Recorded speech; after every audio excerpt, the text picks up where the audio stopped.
Кутмандуу кечиңиздер менен урматтуу телекөрүүчүлөр, назарыңыздарда НТС каналынын түз эфиринде ар тарап көрсөтүүсүнүн кезектеги чыгарылышы, студияда мен Эрнис Байсалбеков. Мына жакында эле Айыл чарба министрлиги Нурбек Мурашев менен, ошондой эле экономика министри Олег Панкратовдон өз ыктыярлары менен кызматтардан кеткендиги коомчулук үчүн күтүлбөгөн жаңылык болду. Албетте, адатта бизде жогорку кызматтагы адамдар кандайдыр бир чулгандуу иштердин негизинде кызматтарынан кетишти эле, бирок бул жолгусу андай болгон жок. Өкмөттүн өкүлдөрү өз ыктыярлары менен кызматтарынан кетип отурат. Бирок ошентсе дагы өз ыктыярлары менен кеткен өкмөт өкүлдөрү иштеп турган учурда алардын ишмердүүлүгүнө байланыштуу сын пикирлери катуу жүрүп жаткан мисалга келтирип айта турган болсок, ошол эле Айыл чарба министрлиги картошка боюнча катуу сынга кабылган. Ал эми Олег Панкратов да болсо, Кыргызстан Евразия экономикалык биримдигине кирүүдө Кыргызстандын кызыкчылыгына дал келбеген келишимди түзүүдө тиешеси бар. Бул жерде ал жазабасты деп дагы сындагандар болгон. Эми өз ыктыяры менен кеткен өкмөт өкүлдөрүнүн ордуна ким келет? Биз канткенде төгөрөгү төп келген кадрларды тандай алабыз. Чынында эле Кыргызстанда кадрлык каатчылык болуудабы? Мына ушул суроонун тегерегинде бүгүн биз талкуу уюштурмакчыбыз. Анда эмесе бүгүнкү талкууга катышуучу тараптарды мен четинен баштап тааныштыра кетсем, Жогорку Кеңештин депутаты Кенжебек Бокоев, экономика илимдеринин доктору профессор Төлөнбек Абдыров, мамлекеттик кадр кызматынын директорунун орун басары Калыбек Алышбаев, ошондой эле жеке ишкер Тилек Токтогазиев.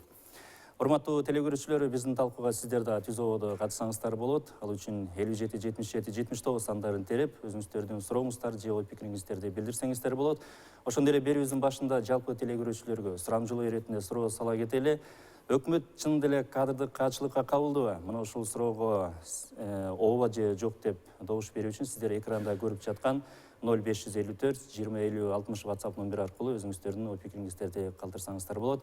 Анда эмесе келген коноктор, атайын убакта келип бергениңиздер үчүн ыраазычылык билдирели. Талкууну мына Тилек мырза сизден баштайлы. Акыркы күндөрү массалык маалымат каражаттарынан түшпөй күндүн каарманы болдуңуз окшойт. Анан кийин мынакей Айыл чарба министрлиги кызматтан кеткенден кийин социалдык баракча аркылуу өзүңүз ушундай кадам таштадыңыз.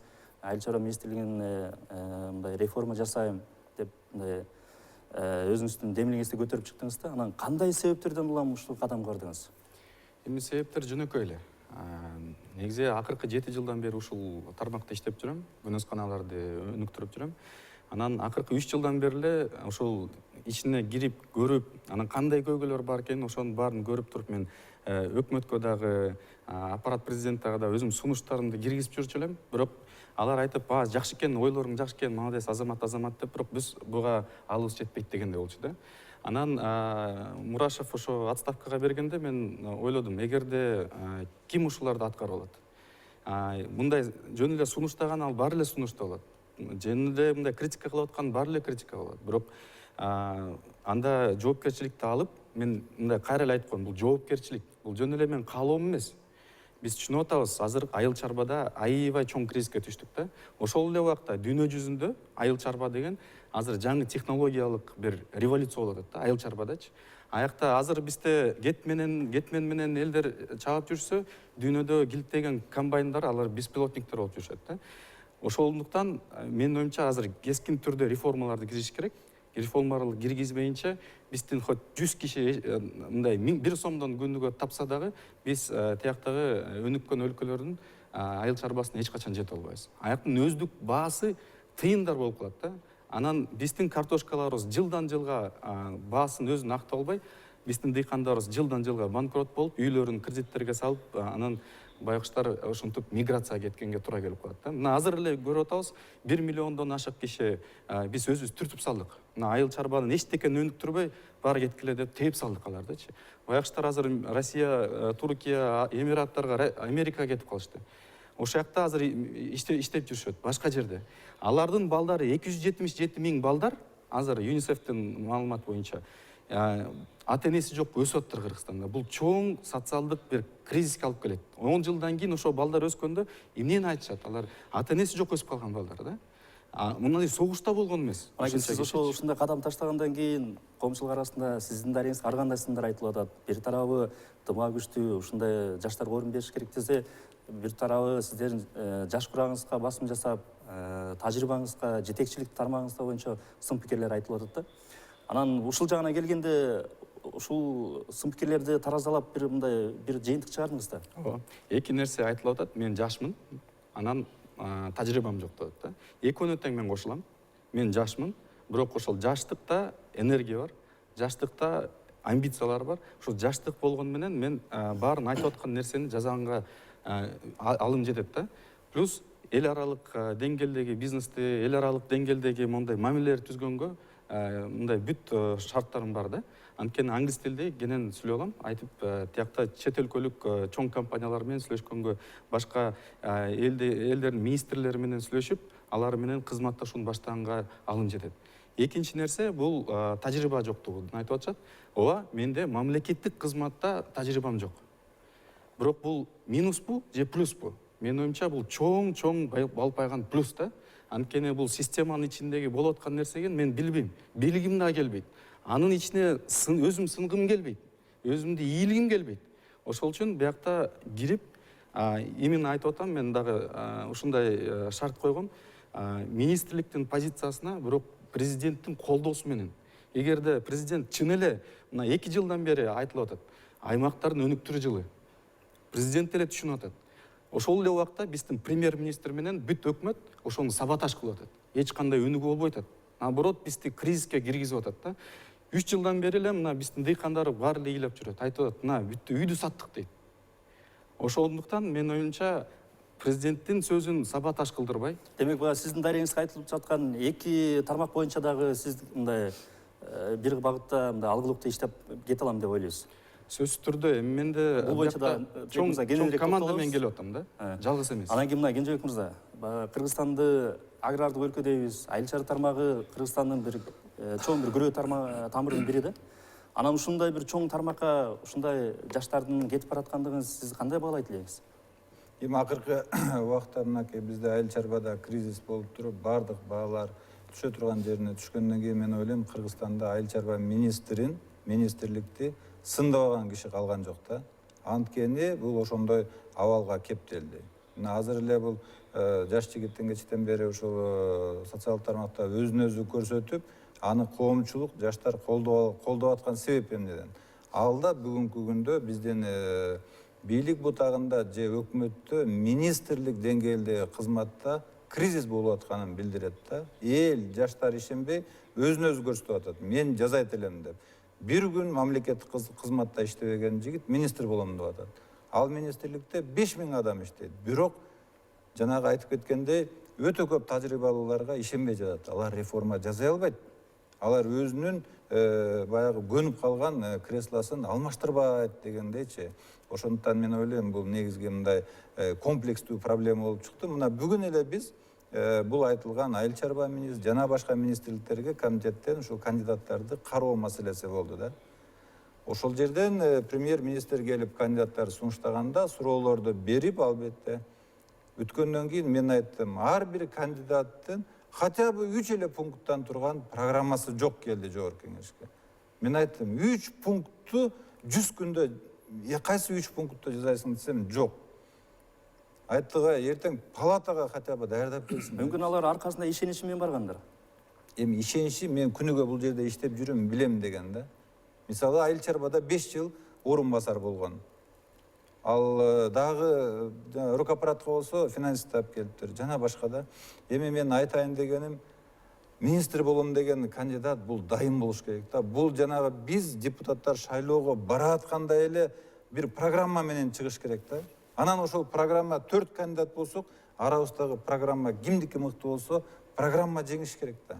Ошонун максаты жеңиш керек. А биз мындай ишеничтүү, биздин командада мен сөзүмөн чыкпайт деген эле себептер менен тандалып кетти деп мен бүгүн буну премьер-министрге айттым. Албетте, Кенжебек мырза, бул боюнча кененирээк токтолобуз. Анан кийин мына Төлөбек мырза, өзүңүз мындай илимий жаатында, экономика жаатында жүрөсүз. Ушу каржылык жаатында ушундай кадрлардын чыгып жатышына кандай баа берет элеңиз? Бир жагынан эле каржылык жагына токтолуп калбайбы? Ал жакта башкаруу деген бар, эл аралык мамилелер деген бар.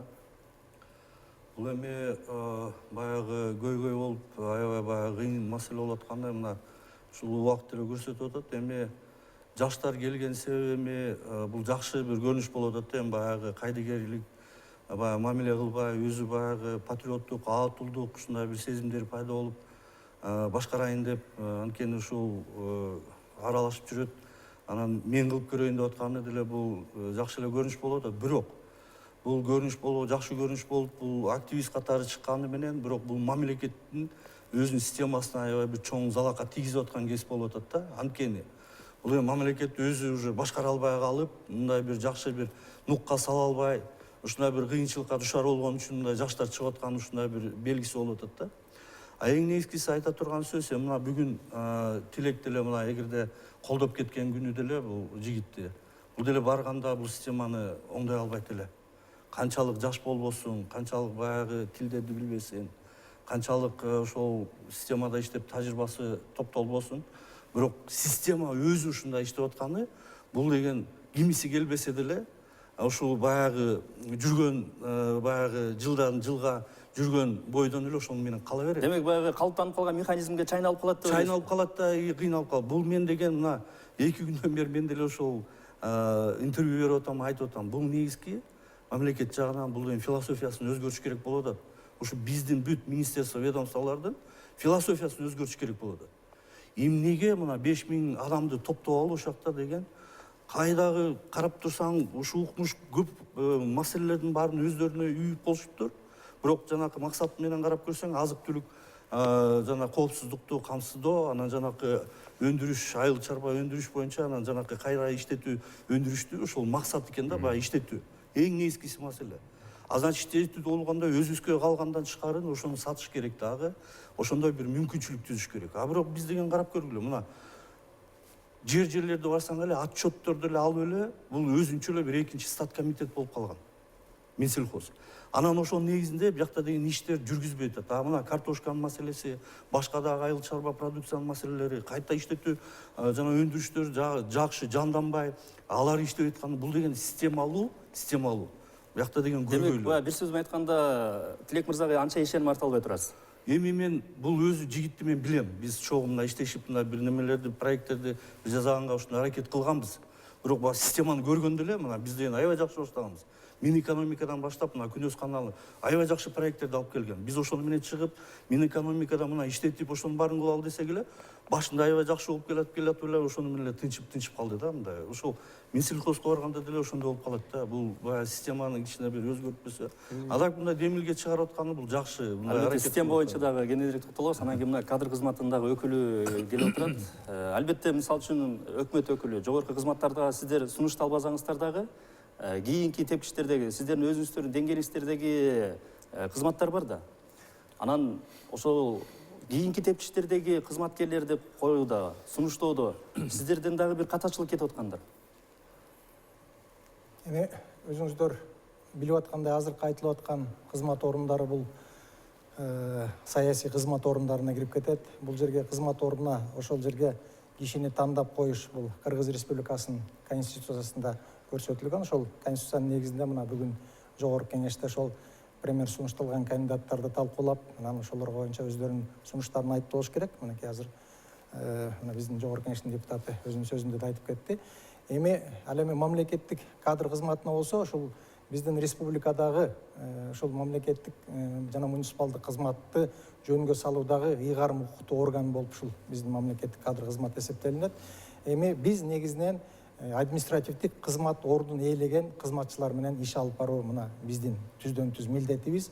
Ошол административдик кызмат ордун ээлеп турган бүгүнкү күндөгү мамлекеттик жарандык кызматчылар жана муниципалдык кызматчылар эртеңки күнү ушул биздин саясий кызмат орундарына талапкер болуучу кадрлар болбойт дегенден биз алыспыз. Ошолордун арасынан чыгып, ошо мына бүгүнкүдөй эң чоң кызмат орундарына талапкер болчу келечектин кадрлар ушул азыркы административдик кызмат ордун ээлеп жаткан кадрлар болуп эсептелинет. Биз өзүбүздүн ошол мыйзам ченеминдеги укугубузга ылайык алар менен иш жүргүзүп келе жатабыз. Бул эң негизгиси мына акыркы жылдарда бир аз каралбай калган маселе болчу. 2016-жылы жаңы ушул Кыргыз Республикасынын жаңы мыйзамы, мамлекеттик жарандык кызмат жана муниципалдык кызмат жөнүндө мыйзам кабыл алынгандан кийин биз ошол мыйзам астындагы актылардын негизинде эң биринчи кезекте ушул кадрлардын резервин түзүү маселесине көңүл бурганбыз. Бүгүнкү күндө биз азыр ошол кадрлар резерви менен иштөөнү мына акыркы 2 жылда колго алынып иштелип келатат. Анан эми административдик кызматка болсо, кызматка бул конкурстук негизде жүргүзүлөт. конкурсту өткөрүүнүн негизги бардык процедурасы бул ошол мамлекеттик органга же болбосо жергиликтүү өз алдынча башкаруу органына жүктөлгөн.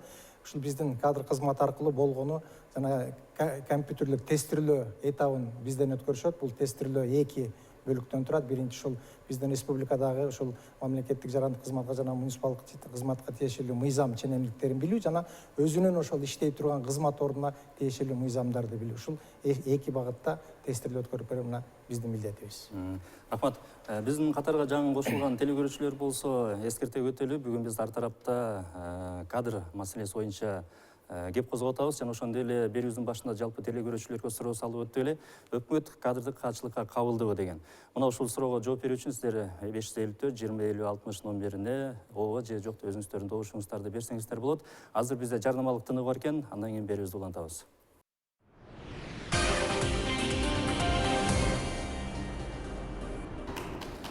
Урматтуу телекөрүүчүлөр, сиздер НТС каналынын түз эфиринде ар тарап көрсөтүүсүн көрүүдөсүздөр. Бүгүн биз кадрдык маселе боюнча талкуу уюштуруп атабыз.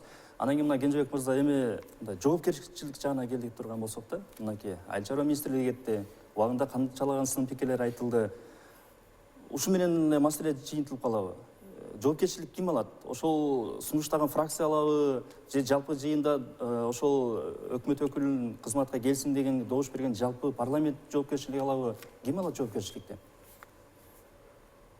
Мына буга чейин мен айтып келатам, бизде бир азыркы конституцияны реформага барып өзгөртүүгө барбасак, массовый түрдө жоопкерсиздик болуп атат да. Шайлаган, бизди шайлаган элдин астында мына азыр өкмөт жөнүндө сөз болуп атат. Өкмөт башчы кетет, өкмөт отставкага кетип туруп, өткөн жумушу жөнүндө элдин алдында отчет жок. Аны бекиткен жогорку кеңеште эртең созуп бүтөт, же коалиция ыдырайт да, коалиция көпчүлүктө же болбосо парламентте элдин астында чыгып туруп жоопкерчилик жок.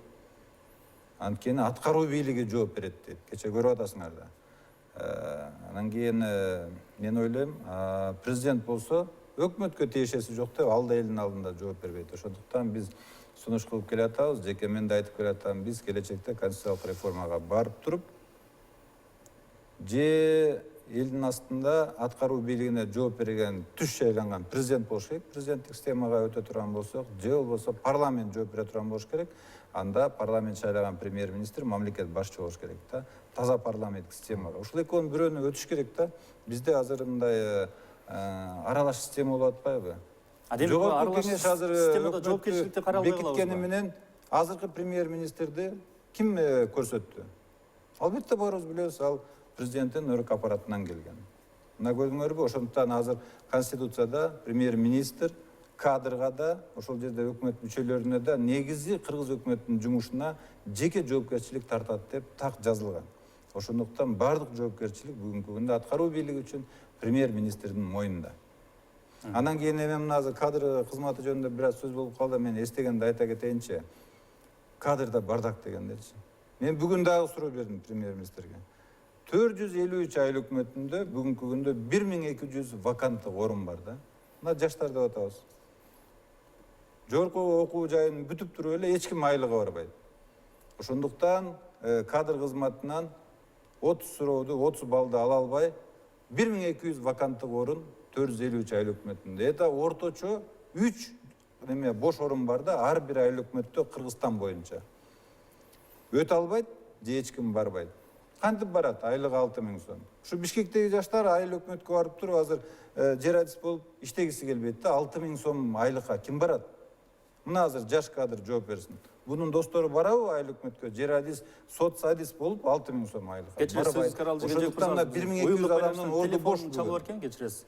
Урматтуу телекөрүүчүлөр, сизди угуп атабыз. Сурооңузду бере бериңиз. Алло, саламатсыздарбы? Саламатсызбы? Менин суроом кадровый службанын замына бергим келип атат да, бизде кадрды тандоо деп атабыз. Кадрды тандаганда кадровый службанын биринчи милдети кадровый квалификацияны, кадрдын квалификациясын карайт болду экен. Ушуну сурайын дедим эле.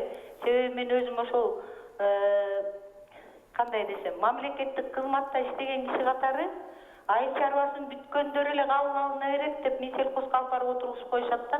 Айыл чарбасында көп квалификация бар да. Мисалы үчүн ветврач барбы, инженер болуш керекпи?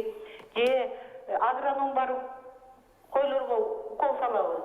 Ушундай аябай ушундай кадровый службанын кереги деле жок. Себеби алыстан ушундай адамдар өтүп келет, кечирип коюңуз. Селхоз деген эмне экенин билбейт. Бизге ал эми министрди коюш биздин милдет эмес, кадровый службанын милдети эмес. Бирок специалисттерди тандаганда уят болот. Канча жолу барып, мен даже өзүм айттым кадровый службага кирип, уялсаңар болот депчи. Бул эмне деп өткөзгөнүңөр деп. Кадровый службаны вообще кереги жок. Сиздин дарегиңизге айтылды. Мен сиздин сурооңузга жооп берип коеюн. Ар бир мамлекеттик орган же жергиликтүү өз алдынча башкаруу органы ошол иштеп аткан кишилердин штаттык расписанияга ылайык ошолордун функционалдык милдеттерине жараша квалификациялык талаптары өздөрү иштеп чыгат. Ошол кайсы кызмат ордуна, кайсы кесиптеги кандай тажрыйбасы бар адамды кабыл алыш керек деген. Бул ошол бекитилген квалификациялык талаптын негизинде анан жанагы бош кызмат орду болгондо ошол бош кызмат ордуна кандидаттардан документ алып аткан кезде ошол квалификациялык талапка туура келеби же келбейби дегенди ошо түздөн түз мамлекеттик орган же жергиликтүү өз алдынча башкаруу органы карап чыгыш керек. Жана мен башында да айтып кеттим, ошол конкурсту өткөрүү, конкурстун негизинде кызматка алуу бул түздөн түз мамлекеттик органдын жетекчисинин жана жергиликтүү өз алдынча башкаруу органынын жетекчисинин милдети болуп эсептелет. Ал эми мамлекеттик кадр кызматында мен жана айтып аткан ошол квалификациялык талаптар туура коюлдубу, коюлган жокпу, ошол жана талапка туура келеби же келбейби деген маселе андан кийин бизден ошол мамлекеттик кадр кызматынан жана тестирлөө гана компьютерлик тестирлөөдөн өткөрөт. Калган ошол конкурстун башка этаптарынын баары түздөн түз жана мамлекеттик орган же жергиликтүү өз алдынча башкаруу органдары менен өздөрүнүн менен өткөрүлөт. Анан дагы бир маселе бар. Биз мисалы үчүн ошол квалификациялык талаптарды иштеп чыгып келген кезде биз аларды мисалы үчүн ошол айыл чарбасына байланышкан кызмат орундарына биз мисалы үчүн бул жерге только эле агроном деп жазгалы же жазып койгула же болбосо ветврач деп эле жазып алып ошол айыл чарбасына байланышкан адистиктин баарын кеңири алганга аракет кылалы. Бул жерден бара эми жанагы юридикалык кызмат менен байланышкан кызмат орундарында ал жерге биз ошол башка адистегилерди баягы сунуштаганга болбойт. Себеби ал жерге только ошол юрист билими бар кишилер керек. Ушундай гана бир узкий бир специалисттер бар, калган специалисттерде мисалы үчүн айыл жеринде болобу же башка мамлекеттик органда болсо биз ошол жерге кызматчылардын жана кесиби боюнча квалификацияны кененирээк алууга биз дайым сунуш берип келебиз. Ал эми мындай айтып атпайбы, мисалы үчүн кенже кызматында иштеп аткандарга мисалы үчүн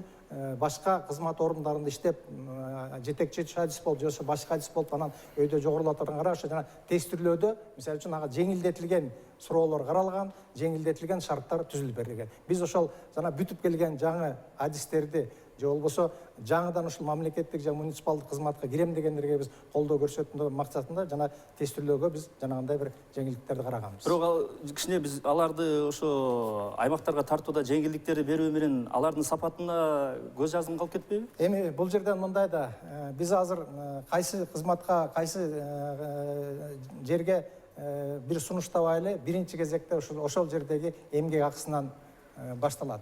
Мисалы үчүн мамлекеттик жана муниципалдык кызматчылар, өңгөчө муниципалдык кызматчылар 2013-жылга чейин булар 2,5 мың, 3 мыңга чейин эмгек акысын алып келишкен. 2013-жылы август айынан баштап ошол эң минималдык эмгек акысы 5 мың сом болсун деп Кыргыз Республикасынын өкмөтү тарабынан чечим кабыл алынган. Мына ошондон кийин гана бир аз өзгөрүү болгон. Анан азыр айыл жеринде эң кенже кызматын ордунда иштеп турган кызматчыларга мисалы үчүн азыр бир 5,5-6 мың сомдун 7 мың сомго чейин жана иштеген стажына байланыштуу колдоруна акча алат. Калган жана кошумчалар менен карап келген. Анан Кечиресиз, бизге телефон чалып экен. Урматтуу телекөрүүчү, сурооңузду бериңиз. Алло. Сиз угуп атабыз, сурооңузду бере бериңиз. Саламатсызбы? Азыр бул жерден мен да көрүп отурам да, бизге Кенжебек байке айтып атат да, министерстводо 5 мың адамы кызмат кылат депчи. Ошолордун кылган кызматы бар көрүнүктүү. Андан көрө ошол жакты кыскартып, ошол эле жана айылдагы ветврач жана байкеге айтып кетсе, жаштардын акчасы эми айлыгы 5 мың 6 мың барбайт депчи. Андан көрө ошолордун айлыгын көбөйтүп, ошо жаштарды кызыктырса барат да, эмне азыр жаштар наоборот айылга качып калды депчи. Ошондой иштерди алып барса болот да. Ушул көрөрмансынын суроосуна эле бир улай кетейин. Баягы азыркы өкмөт башчы кызматка дайындалып атканда өкмөттүн түзүмүн өзгөртүп келем деп убада берди эле да. Анан бул убада унутта калып калдыбы? Мына бүгүн эле комитетте ушул маселе министрлердин маселеси каралып атканда мен суроо берип атканда премьер-министрге ушуну эстеттим да. 1 жыл мурун эле ушул өкмөттүн структурасын өзгөртүп келем деген убада бар эле. Анан кийин жаңы жыл деди. Анан кийин жаңы жылдан кийин деп отуруп туруп мына 7-8 министрди өзгөртүп койду да. Мурунку жаңы өзү менен келип бекитилген өкмөттүн курамынан азыр 2-2ден кетирип отуруп, мына бүгүн 4 өкмөттүн мүчөсүн дайындоого берди да. То есть баягы өкмөттүн курамы да калбай калды. Чынында өкмөттүн курамы келгенде бир команда болуп келиш керек. Негизи эл аралык опытта да бир команда келет да, иштей алсаң алып кеттиң, иштей албасаң команда менен отставкага кетиш керек. Мынтип эле күнүгө 1ден 2ден мага жакпай калды деп алмаштырып бергенде болбойт. Анан эми жанагы маселе айта турган болсом, өкмөттүн өзгөртүлгөн структурасын алып келмейинче, мына азыркы суроо берилгендей, айыл чарба министрлигинин кереги барбы, жокпу деген маселе туулат. Ошондой эле канча деген агенттиктердин кереги барбы, жокпу деп. Мына бүгүн айыл чарба министрлигине кандидат келди, мен суроо бердим. Эртең сен министр болгондон кийин жөнөкөй дарыя өзөндөрдү кой, водохранилище чогулткан биз суу сактагычта чогултуп атайын. Анан кийин коңшуларга берип атканды сатасыңбы? Жеке оюңду айтчы десем, карап көрөбүз дейт. Мен айттым, мен кандай өкмөттүн мүчөсү так айта албаган. Жок, биз сатканга болбойт, анткени бизге коңшу керек, же болбосо биз толук сатууга өтүшүбүз керек. Мен министр болсом эле мынакей ушул жумушту баштап, суу кодексине өзгөртүү киргизем деп айта албайтанын айттым премьер-министрге. Мына сиздин сөзүңүздү эле аткарам деген киши келет. Сиз айтып атпайсызбы азыр өзүнүн командасы менен келиш керек депчи? Бирок азыр бизде мыйзамдын негизинде өкмөттүн өкүлдөрүн дайындоо, фракцияларга квота катары баягы энчиленип берилген да. Анан бул жагынан кандай болуп калат? Мына бүгүнкү 3-4 көрсөтүлгөн өкмөт мүчөгө кандидаттар, буга чейинкилердин бирөө да жогорку кеңештеги коалиция менен же фракция менен макулдашылган жок. Бүгүн мен аны дагы эстеттим. Макулдашууну токтоттуңар. Анда коалициянын эмнеге кереги бар силерге депчи? Сиз өзүңүз эле дайындап атсаңыз, көрсөтүп атсаңыз, качан жоопкерчилик тартасыңар анда, жеке жоопкерчилик. Мына ошондуктан мына бүгүнкү көрсөтүлгөндөр 3-4 өкмөттүн мүчөсү, буга чейинкилер фракция, коалиция менен кандидатурасын макулдашылган жок. Демек баягы мурдагы сунуштар дайындалып калгандар. Эгер макулдашылса, мына бул жигит бир болуп көрсөттү, лидери Алтынбек Сулайманов, анда бул жигит бүгүн каралыш керек болчу. Караган жок, анткени буга чейинки баягы билесиңер, Мурашев бул бир болдун кадры болчу, а бүгүнкүдө карабай эле буну премьер-министр өзүнүн кадрын көрсөттү. Ошондуктан жогорку кеңештин фракцияларынын көрсөтмөсү баягы устукан кылып бөлүп алды деген нерсе азыр жок. Жеке премьер-министр өкмөттүн курамына ар бир министрге кандидатты өзү көрсөтүп келе жатат. Макулдашпай эле, то есть кандидатты макулдашпай да, өзү кирип көрсөтөт, колдоп бергиле деп. Жогорку кеңеш эми баягы колдоп берип атат. Өкмөттү отставкага кетирбегенден кийин премьер-министрге колдоо көрсөттүк бүгүн дагы. Албетте кандай гана жогорку кызматтар болбосун, реформа жасайм деп барат да. Анан 1 жыл өтөт, 2 жыл өтөт, кызматтан кандайдыр чуулган иштер болобу же саясий кызыкчылыктар болобу кетип калат. Анан бул жерден убакыттан уттуруп койгон жоксузбу? Биздин каржылык каатчылыгыбыз ушул жагынан себеп болуп аткандыр. Кандай ойлойсуз? Ооба, биз уттуруп атабыз. Эми баягы улам баягы бир жакшы кадамдар жасап алганыбыз бизди артка эле алып кете берет да. Эң негизгиси карап турсак, дүйнө жүзүндө кандай өзгөрүлүштөр болуп атат. Азыр жана айтып кеткендей, 6-чы жанакы өндүрүштүк революция болуп келип калды. Жанакындай ар кандай жанакы технологический уклад деп коет, 4-чү вообще башка заманбап технологиялар келет. Ошого биз деген жетишип калышыбыз керек да. Биз болсо ошого жетишпей эле биякта күндүк баягы ар кайсы нерселерге журулушуп эле жанакы майда чүйдөлөргө ушу көңүл буруп эле такыр эле алдыга эле ушундай бир кадам шилтеп атабыз да. Анан биякта деген эң негизгиси ушул эми премьер-министр башында эми баягы жанакы коалициялар баягы буну коесуң деп кыйнап койду окшойт. Алар менен мына иштей албады, ачыгын айтканда. Эми азыр эми балким ошо бир себеби жалгыз өзү алып баягы өзүнө ишене турган команданы топтоп анан бирдеме кылайын деп аракетти кылып аткан окшойт. Мен сезимим ошондой болуп атат да. А эң негизгиси бирок биз деген ушундай бир убактарды кетирип атканыбыз, биз деген эртеңки күндө кечигип калабыз, көп нерселерге уже жетишпей калабыз. Анан мына экономика министрин алып коюшту. Бул деле жигит башында эле коюп атканда эле бул жанакы экономика жагынан кичине көп маселелерди эми ачыгын айтканда биз деле карап эле таң кала өтүшүбүз да, экономист катары мындай кээ бир багыттарын көргөндө. Эми мына ошол жанакы ЕЭПке киргизгенде деле карап көргүлө. Ошол жакта жанакы бажы кодекси, ЕЭПтин бажы кодекси кирип атканда 6000 өзгөрүүлөр кирилип тур да ошол бажы кодексине. Бул деген ким киргизген? Белоруссия, Россия, Казакстан. Алардын арасында биздин кызыкчылыктар каралбай калган. Кыргыздар болсо болгон эле 6 өзгөрүүнү киргизип тур да. Биз такыр бул деген эмнени талкуулайт? Бул деген ошол биз иштебей, такыр эле бир көңүл бурбаганыбыз. Анан карап көргүлө, мына 290 отдел бар ошол ЕЭП комиссиясында. Аякта деген бир 7-8 жанакындай департаменттер бар, чоң жанак министрликтер бар, бир 20дай департамент бар. Ошонун ичинде карап көргүлө, кыргыздардын канча баягы неме саны. Ошол жакта барып иштеп, анан кыргыздын кызыкчылыгын кээ бир жерлерде мындай бир коргоп тургандай. Ал жагынан деле карап көрсөңөр, көп ушундай бир мүчүлүштүктөр бар да. Азыр бизде жарнамалык тындоо бар экен, андан кийин берүүбүздү улантабыз.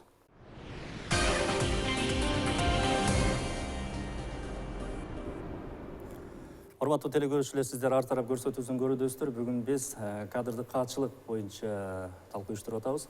Анан кийин мынакей Тилек мырза эми кайрадан сизге келе турган болсок да.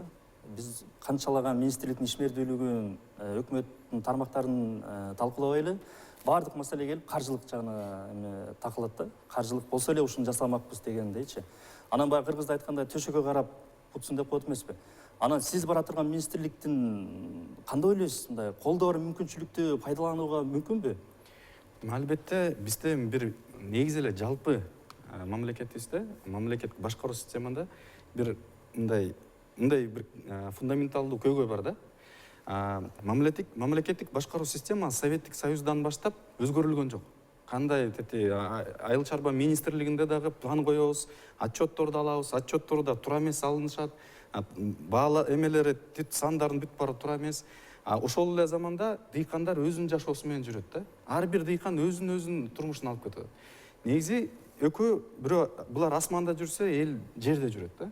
Экөөнү же асмандан буларды түшүрүш керек, же буларды асманга көтөрүш керек болот да. Анан эң негизги ошол көйгөй, менин оюмча, башкарып аткандар ким? Ошол бюрократтар. Ошол жөн эле мындай системаны коюп, мына мен чечем. Бул үй бүлөнүн деңгээлине жеткирсек, мындай диктатор аталар болот го. Бул кыймылдабагыла, эчтеке кылбагыла, жазабагыла дегендей болуп, балдарын өнүктүрбөйт. Балдарын бир жакка катып коет. Анан болду да. Биз деген эмне кылганын каалап атабыз? Биз демократтар келсин деп атабыз. Алар келип, балдар каласыңар чыккыла, өнүккүлө, көп нерсени окугула дегендей кылыш керек. Көбүрөөк жагын практикага көңүл бурсун деп атабыз. Практикага көңүл буруп. Бизде азыр мына айыл чарбаны ким өнүктүрүп атат? Айыл чарбаны министрлик өнүктүрүп атабы? Силер бүт 400 000 дыйкандан сурагылачы. Министрликти уктуңарбы бар экенин? Көрдүңөрбү бир министрдин өкүлүн? Силерге жардам берди, бир ход жардам берди. Бирөө дагы айтпайт, жардам берди депчи. Эмне үчүн? Анткени алар өзүнчө бир дүйнөдө жашап жүрөт. Өзүнүн интригаларында жүрөт, тияктачы. Ошол үчүн мен ойлойм, эң негизги ошо министрликтин эмеси кызмат көрсөтпөш керек. Бул деген жерден ылдый түшүп, бул наоборот, мына силерге мен жардам берейин. Келе Өзбекстанга товарлар сатып берели, Туркияга сатып берели, Европага сатып берели, Кытайга сатып берели деп ошол маселелерди да чечиш керек да. Сиздер ошо мисалы үчүн сиз бараткан айыл чарба тармагында өзүңүздүн баягы ордуңузду көрүүдө мындай изилдеп көрдүңүз да. Анан канча бир жылга канча акча бөлүнөт экен, ошол акчаны мындай оптималдуу колдонсо болобу дегендей. Бир жылда мына 2018-жылы 1 миллиард 700 миллион сом чыгарылыптыр. Ошонун ичинен 1 миллиард 200 миллион сом айлыгына эле чыгарылган да. Ошо 5000 кишиден ашык азыр айыл чарбада иштейт экен, айыл чарбамыз. Калган 1,5 миллиону бул ар кандай ошол 5000 кишинин чыгашаларын жаап тургандар экен да. Демек биз 1 миллиард 700 миллион сом жыл сайын жөн эле ушул 5000 кишини бакканга эле кетирип атабыз да. Салттуу төлөмдөрүнө айлык маягына деген. Ооба, ошол 1 миллиард 200 миллион сому жөн эле айлыктарга, анан соцфондко кетет экен. Эми суроо пайда болот да. Эгерде мына бизнестен кандай? 1 сом салдыңбы? Жок дегенде 1 сом 50 тиын, 2 сом алып келиш керек да. Ошондой позицияда болуш керек деп эсептейм. Эгерде мына биз бюджеттен акча чыгарып аткандан кийин бул дагы өзүнүн натыйжасын алып келиш керек. Анан тилекке каршы бизде азыр кандай болот? Натыйжанын баарын ким кылып атат? Бул ишкерлер жасап атат. Ишкерлер заводдорду өзүнүн акчасына салып атат. Же мамлекеттен алыштыбы? Алышкан жок. эл аралык инвестициялар тартып келип атышат. Биздин мына кээ бир байкелер бар, барып ошол Туркияга барып фасольду сатып жүрөт, Сербияга барып фасольду сатып жүрүшөт, Индияга, Иранга сатып жүрөт. Аны мамлекет жасады. Демек баягы тейлөө тармагына эмес, өндүрүшкө акча бөлүш керек экен да. Жок, менин оюмча айыл чарба, жеке айыл чарба жөнүндө айтсак, эң биринчи ошол жерде биз сатуу жагын карап бериш керек да. Анткени кайра эле бул советтик система, өндүрүш деп, бирок сатууну унутуп койгонбуз да. Сатуу болбосо өндүрүш болбойт. Өндүрүштү кылып койсоң, бирок сатылбай калса өндүрүшүң өлөт да. Мына биздин килтеген заводдордун баары эмнеге өлдү? Анткени сатуу жагы өлүп калган. Илгери мондай бүт Советтик Союздун ичинде баарына таратып ичи, азыр болсо андай система жок. Демек ошол сатуу тармагын бүгүнкү күндө толук кандуу тейлөөгө айыл чарба министрлигинин баягы аброю, деңгээли жетеби? Албетте. Ошол үчүн ошондой ичинде да структуралык реформа жасаш керек. Мен келсем ичинден функциональный анализ жасамакмын. Функциональный анализ жасап туруп, ошонун негизинде биз боолар керек, бооларды жеке компанияларга берип салыш керек, бюджеттен ошо акча кетирбей. Бул болсо, бул киши эгерде тура болсо, анда калтырыш керек, тура эмес болсо конкурстун негизинде алыш керек депчи. Менде дагы бир ой бар да, мына эски советтик системада конкуренцияден болчу эмес. Азыр деле мына мамлекеттик системада биз ошол проблеманы көрүп атабыз. Мына кадр маселеси эмне үчүн болуп атат? Конкуренциядан болуп атат. Мына Кенжебек байкебиз айтып кетти, канчадан 1000 киши азыр мындай бош орундар бар экен. Конкуренция жок болуп атат. Эч ким каалагысы келген жок. Министрликке дагы мына премьер-министр чечип коюп, бирөөнү коюп коет. Ошол орундарга кызыктырыш керек да, шарттар түзүп бериш керек, акча менен табабыз. Мен азыр ошо кызыгып атам, айтып атам. Келе мен ошо жоопкерчиликти биринчи очередте алайын деп атам. Жарым жылдын ичинде результат көрсөтүп берем. Кыйналбасын. Эгерде көрсөтпөсөм, кетем өзүм эле калган менен кетип калам да. Керек болсо анын отургузасыңар, эмне кыла, бирок мен ошол жарым жылдын ичинде өзүмдүн айыл чарбаны өнүктүргөнгө өзүмдүн салымымды кошуп кетейин деп атам. Азыркы 5 жылдан ушул жерден суроодо, мына Кенжебек мырза, бул Тилек мырза сырттан баягы өзүнүн ордун сунуштап аткан талапкер да. Анан бизде көбү нерсе системанын ичинен чыккан жогорку кызматтагы адамдар бар да.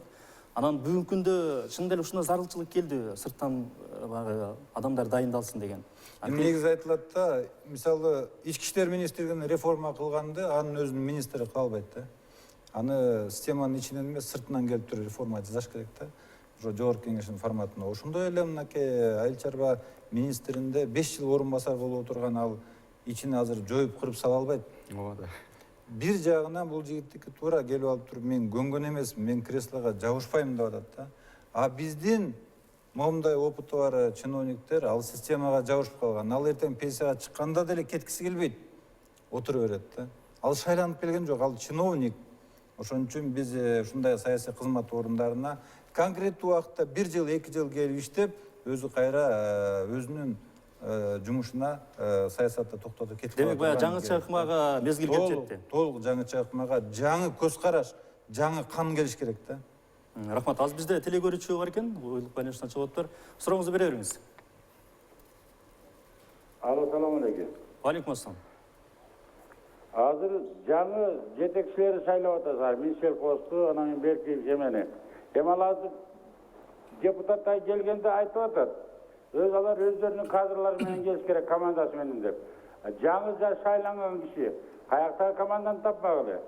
Ошон үчүн баягы областной центрде, же болбосо райондук центрлерде жана резервный фонд дегенди түзүп алып, анан ошол жакта аларды бат-бат окутуп, убага менен. Анан ошол жерге уровеньге карата даярдаш керек да. А болбосо кадрларды баягы жок, анан өзүнүн командамда эле, анан жанагы базариктер, кудариктер келе баштайт да. Чөнтөгүнөн алгандай. Ошон үчүн буларды постоянно резервный фондду окутуп туруп, анан кийин башташ керек. Аны жанагы министерстводон, то есть премьер-министрдин карамагында болуш керек. Ошол жерге окуу резервный фонддор.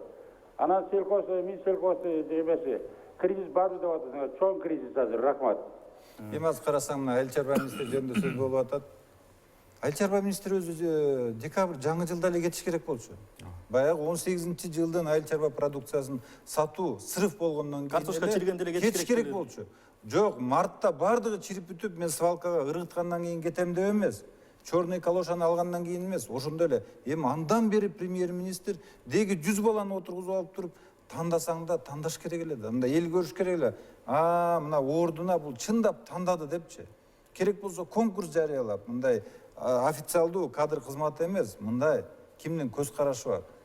Көз караштар ар кандай. Мисалы бул жигиттики может тура келбей калышы мүмкүн. Мамлекеттик бийликтин стратегиясына же болбосо көз карашына. Бирок мындай жигиттер көп да азыр.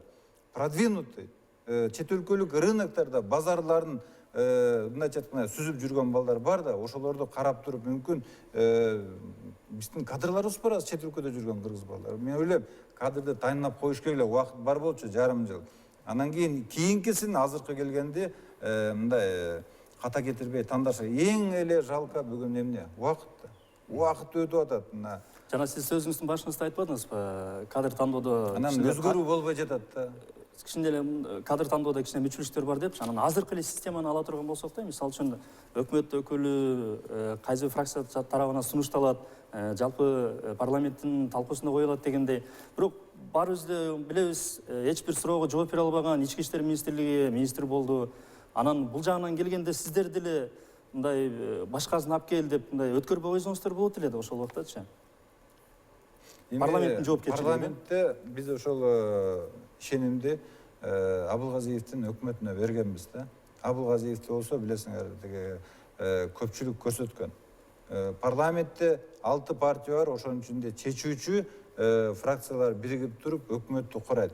Ошону кураган, анан болбой калды эле кетире берсең, тоже сын пикир көп дейм. Жылда эле алмаштыра бересиңерби дегенчи. Демек бул жерде сунуштаган адам жооп бериш керек дагы, ага дайындаган адам жооп бербеш керек. 30 жолу өкмөт алмашты да, ошондуктан мен өзүбүздүн парламентти да сындап келем. Мына биз чындап өзүбүз парламентти өкмөттү кураган жокпуз. Парламент азыр президенттин айткан өкмөтүн курап калдык депчи. Бул туура эмес, бирок ошондой багытка Атамбаевдин убагында эле мынакей өтүп кетти. Партиядан шайлоодон өтпөгөн адамдар премьер-министр болуп калды депчи.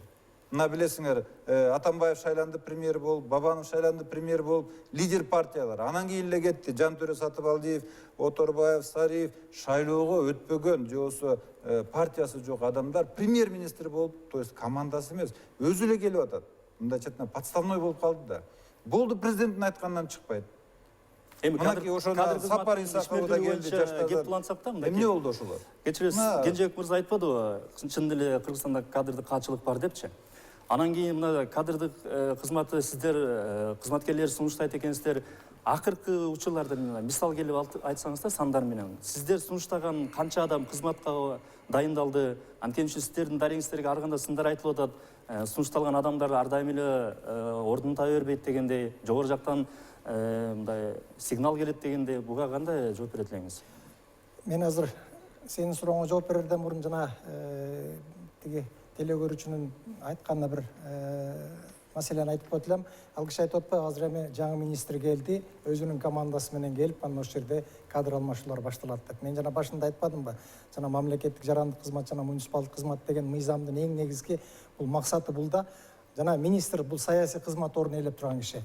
Бул саясатчы, ошол келип, ошол министрликтеги саясатты жүргүзүш керек да, кетпегенин кетип калыш керек. Муну менен мыйзамчы менен муну менен кошо эки гана киши келет. Ошонун жардамчысы келет, патронаттык кызмат ордун ээлеп турган, жана кеңешчиси келет. А калган жанагы аппаратта иштеп аткан административдик кызмат ордун иштеп аткан кишилерге бул министр түздөн түз кийлигишпеш керек алардын ичине. Себеби биз жанагы мыйзам ошол туруктуу министрликтин аппараты туруктуу болсун, областтагы администрациянын аппараты туруктуу болсун, жерлердеги мамлекеттик жергиликтүү өз алдынча башкарууга аппараты туруктуу болсун, алар ошо иштеш керек деген маселе. Мында айтыңызчы, бул жаңы келген мисалы да, образына бул келип калса жарым жылда өзгөртөм деген убадасы эмне болмок? Жок, ошону айтып атпайбы? Бир да кызматкерди жумуштан ала албаса. Жок, мындай болот да. Жок, командасы менен келип эле баягы кишилерди кетирет деген сөз эмес. Эгерде бир аз иштеп туруп, ошонун ичинен баягы иштей ала турган, жумушту тартып кете ала турган деген кишилер менен калтырып, а эгерде өзүнө бир керектүү бир орчун мындай айтып койбойсузбу, жарым жылда айлыкты көтөрө албайт болчуң. Жарым жылда бир да отделди жок кыла албайт болчуң, анткени сенин полномочияң алып кирбейт. Дебейсизби кадр кызматы? Азыркы убакта мен ошол жөнүндө айта кетсем, бизде 20дан ашык бала, 20дан ашык кишилер, алар тети алыскы жактарга экспорт менен иштеп аткандар. Күчтүү эл аралык деңгээлде юристтер менин командамда жүрөт да.